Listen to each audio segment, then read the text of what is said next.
wajahmu dari segenap jurusan. Aku menyaksikan zaman berjalan kalang kabutan. Aku melihat waktu melanda masyarakatku. Aku merindukan wajahmu. Dan aku melihat wajah-wajah berdarah para mahasiswa. Kami adalah pagi hari bibit ditanam. Kami adalah cahaya kehidupan kemas. Dan kematian kemas adalah mereka bagi pengantin. Ranjang kenapa rancang emas logam bercahaya ditempa di landasan, diuji di dalam api. Burung Merak Sastra Indonesia Modern lahir di Solo hari Kamis 7 November 35. Ibunya seorang penari keraton, ayahnya seorang guru dan pemeluk agama Katolik. Surendra Broto yang kemudian menjadi Wahyu Sulaiman Rendra atau cukup dengan Rendra. Pertama kalinya dalam hidup saya merasakan seperti patah hati. Sengsara itu, sengsara. Belum, nggak ngerti apa yang mau dipegang. Kehilangan diri. Dan alhamdulillah kok saya nggak pernah merasa kayak gitu lagi. Tapi waktu itu saya merasa kayak gitu tuh. Loh gimana tadi? Jadi tidak bisa berdamai dengan kelahiran saya. Saya lahir, saya hidup di dunia kayak begini itu apa itu? Wah, saya mencoba ya bicara dengan guru saya, direktur, dengan ayah saya, semuanya menjelaskan ini baik kamu itu berbagian bahasa. Itu cocok dengan bakat kamu, cocok dengan nama kamu. Tidak cocok dengan cita-cita saya bilang gitu. Wah, terus mulai kelakuan saya buruk waktu itu. Kalau saya ingat lagi itu, lalu mulai saya sebenarnya ada naluri mau brutal gitu ya. Wah, terus waktu saya menyadari gitu, ya lebih baik saya minggat aja daripada berpanjang-panjang saya menunjukkan kelakuan buruk pada guru, pada direktur dan kepada ayah saya. Saya minggat ya. Dengan berbekal beras ya, sedikit ada uang sedikit itu. Baik, saya ambil sepeda, saya minggat. Terus saya ada niatan mau puasa 9 hari. Orang Jawa bilang neges kasaning Jawoto gitu kan ya. Jadi saya mau bertanya kepada yang memberi hidup ini, apa kehendakmu atas diriku? Sebab saya tidak punya kehendak apa-apa lagi.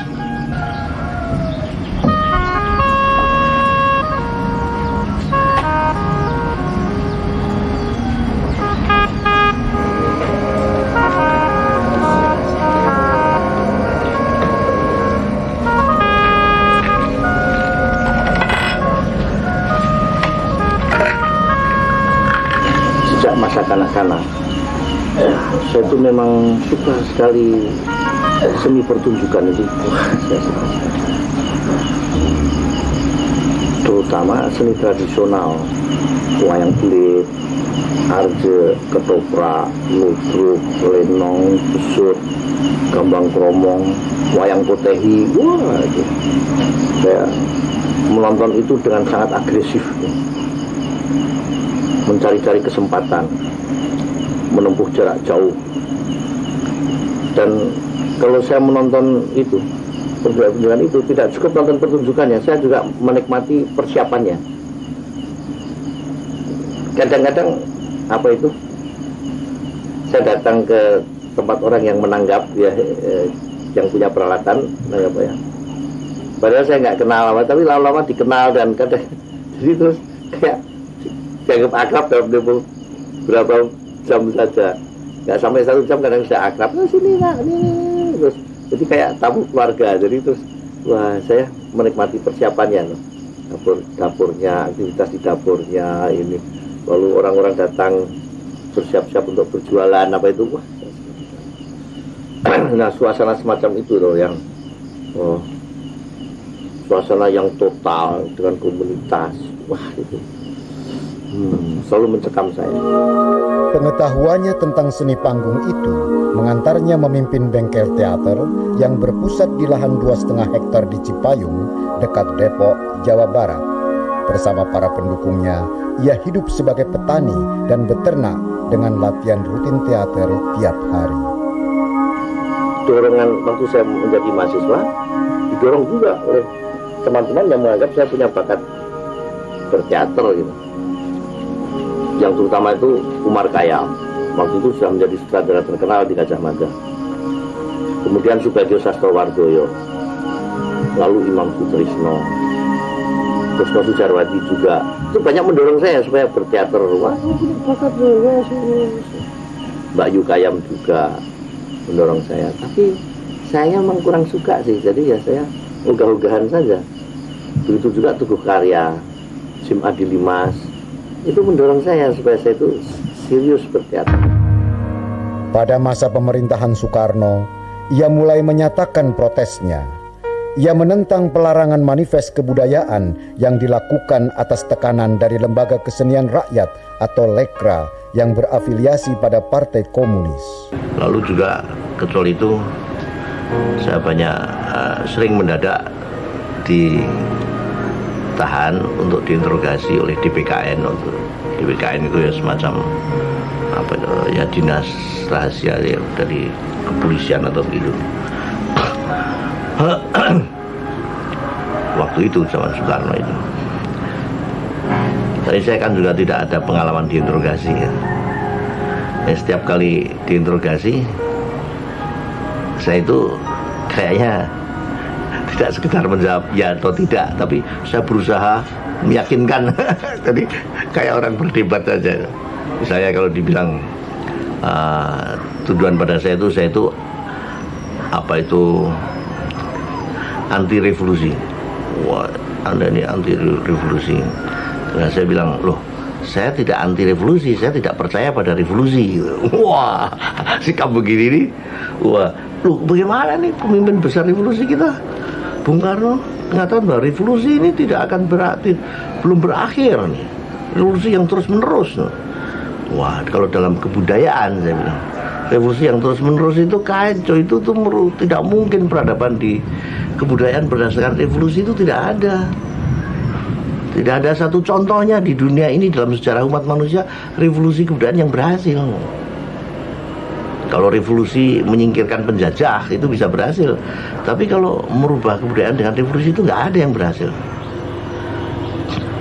Oh, bagaimana ini Anda menyalahi doktrin dari pemimpin besar revolusi? Lah, ya memang dia yang salah melihat sejarah. Lihat saja dong, revolusi Perancis misalnya. Apa akan revolusi selesai yang lahir Napoleon? Nah, sekarang ini revolusi yang berjalan di Rusia dan lain sebagainya. Saya sudah ke Rusia belum lama ini, dan di sana masih kurang makan, masih kurang alat penghangat kalau winter, bahan penghangat kalau winter. Wah, itu jauh daripada berhasil. Dan juga ya ada kritik-kritik saya begitu pada apa yang terjadi di Rusia dan Tiongkok yang saya lihat pada tahun 57. Wah, itu tuh. Jadi sepertinya saya memberi ceramah gitu. Dari sana itu ya tuh. Nah, ya, tentu ada teman-teman juga yang nyelundup di sekitar situ kan. Mendengar saya begitu bilang, ini gendeng Rendra ini. Interogasi kok malah beri ceramah gitu. Nah, pada waktu akhirnya saya bisa diusahakan keluar gitu. Cuma ditahan 2 malam aja. Sesudah menikahi Sunarti, gadis yang jadi mata air sajak-sajaknya, ia menerima undangan ke Amerika. Semula hanya untuk mengikuti seminar di Harvard University, tetapi menjadi lebih lama sehingga istrinya menyusul pula ke sana. Lalu akhirnya saya usul supaya saya masuk saya tak masuk American Academy of Dramatic Arts. Karena saya pengen banyak pergaulan. Wah, di situ kan bergaul ya, wah, ya ceweknya ya.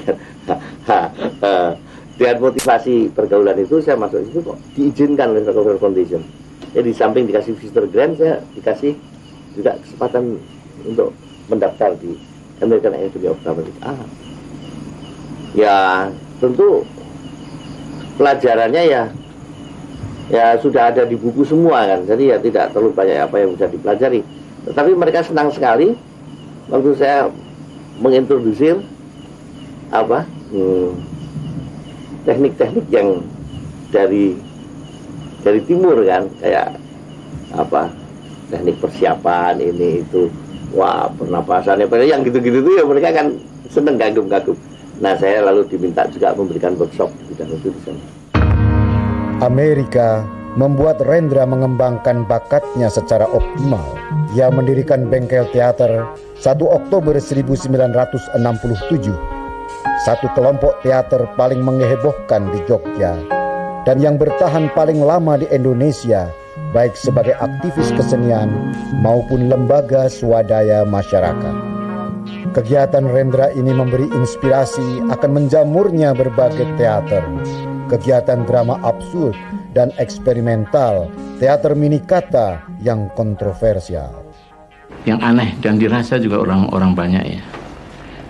Betapa banyak juga kejelekan dan keburukan kelemahan pada orang Amerika dan sebagainya. Tapi di Amerika itu oleh karena suasana di demokrasi yang betul-betul meluas dan mendalam, sekalipun ada kelemahan-kelemahan yang banyak juga, dorongan mencipta itu besar sekali, kuat sekali. Rupanya orang yang datang sana itu dorong ciptanya itu tumbuh gitu. Oleh karena kebebasan tadi, kebebasan menyatakan diri itu. Dan itu saya kira salah satu hal yang mendorong Rendra juga menjadi besar, lebih besar lagi dari waktu sebelumnya. Aku tulis pamflet ini karena lembaga pendapat umum ditutupi jaring labah-labah. Orang-orang bicara dalam kasak kusuk dan ungkapan diri ditekan menjadi pengiyakan. Apa yang terpegang hari ini bisa luput besok pagi. Ketidakpastian merajalela.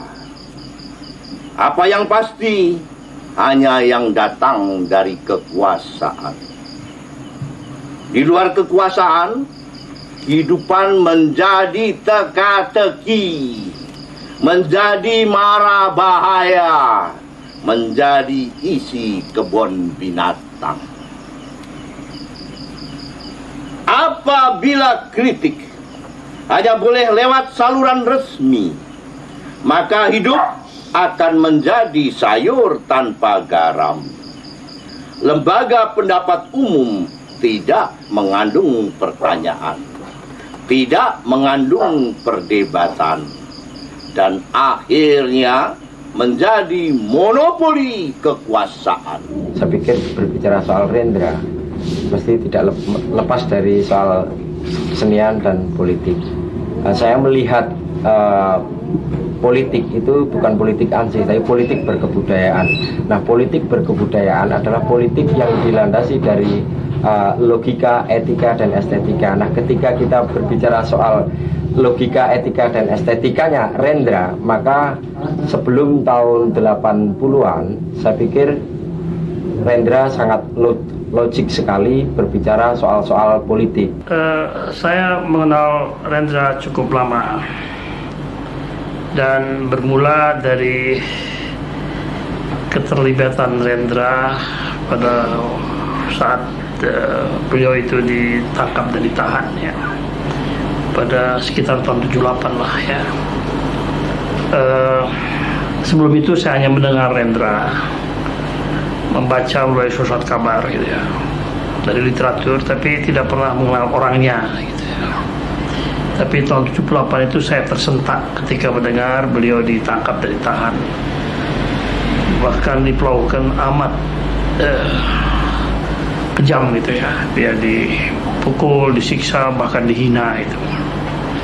Dan itu membuat saya marah ya. Saya ingat malam itu ketika saya dengar Rendra dan Fatwa dipukuli di tempat tahanan di Guntur, saya tengah malam itu juga datang ke Bang Ali dan bersama Bang Ali yang juga amat spontan ya, langsung menggebrak Laksamana Sudomo yang ketika itu Panglima Kokantip yang untuk memprotes perlakuan yang biadab itu. Sejak itulah saya dekat sama Rendra. Pada saat-saat yang diperlukan, Rendra tampil sebagai hati nurani dan juru bicara masyarakat. Ia menyuarakan hal-hal yang tabu dibicarakan. Dengan demonstrasi maupun melalui puisinya, ia mengkritisi proses pembangunan. Ia menggugat berbagai penggusuran, penyalahgunaan wewenang, dan korupsi. Tragisnya, ia justru ditangkap di depan para pengagumnya pada saat membaca puisi di Taman Ismail Marzuki. Di tempat itu pula, ia sering mendapatkan penghargaan baik dari pemerintah maupun dari masyarakat, baik diharapkan atau tidak diharapkan. Dalam keadaan apapun saya itu tanpa harapan. Memang tahun 78 itu tukaran luar biasa. Itu masyarakat dalam artinya dinamika bangsa lagi memprihatinkan ya. Kekurangan toleransi. Saya baca saja di Lampar gas amoniak, dikasih surat kaleng, ancaman-ancaman, terus akhirnya berakhir dengan saya ditahan. Saya tidak dicampur dengan tahanan politik, tapi saya dimasukkan ke Guntur, dicampur pembunuh, perampok segala macam itu. Bahkan saya pernah diisolir di sel isolasi. Tapi kok ya,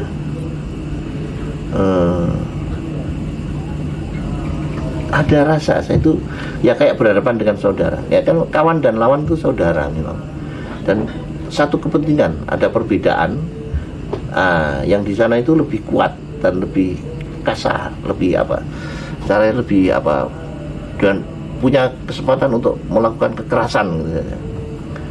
Tapi semuanya ini tidak ada faedahnya untuk dihadapi dengan kebencian dan dendam juga. Sebab kebencian dan dendam itu pada akhirnya akan membakar diri sendiri, menghabiskan energi kita, dan lalu akan selalu salah alamat. Dan yang didendamin, yang dibenci itu mungkin orang yang keliru, tapi bukan orang yang tanpa maksud baik gitu ya. Jadi, maksud baik dan maksud baik memang bisa berlaga gitu. Tinggal soalnya ini orang itu berada di pihak mana? Apa berada di pihak sekedar kekuasaan atau berada di pihak kesejahteraan umum, kesejahteraan rakyat, jadi pihak kepada rakyat. Jadi ya justru malah penyadaran saya di tahun 75 itu membuat saya lebih siap menghadapi konflik-konflik, sampai pada akhirnya penahanan itu saya itu secara mental siap ditahan.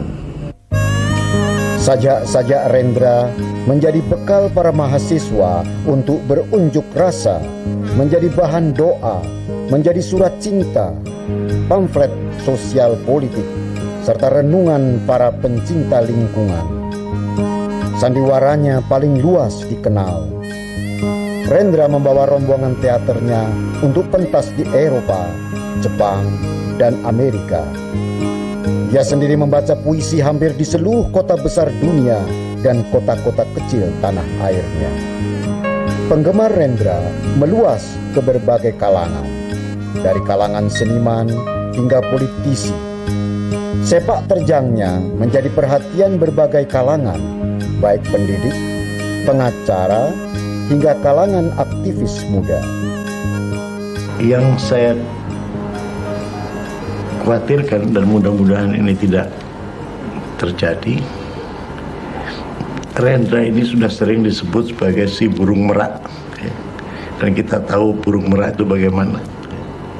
Saya sangat harapkan Rendra tidak merasa sudah mencapai satu puncak yang menjamin citranya sebagai Rendra yang sekarang, artinya menjamin terus gitu ya. Saya tidak mengharapkan Rendra memasuki suatu periode anti klimaks. Tapi periode anti klimaks itu bisa terjadi kalau andalan Rendra itu citranya sebagai burung merak. Saya lebih suka anggap saja Rendra burung kelatik lah gitu ya, yang enak dipandang tapi tidak gampang disentuh. Dan apabila aku menulis saja, aku juga merasa bahwa kemarin dan esok adalah hari ini. Bencana dan keberuntungan sama saja. Langit di luar, langit di badan, bersatu dalam jiwa.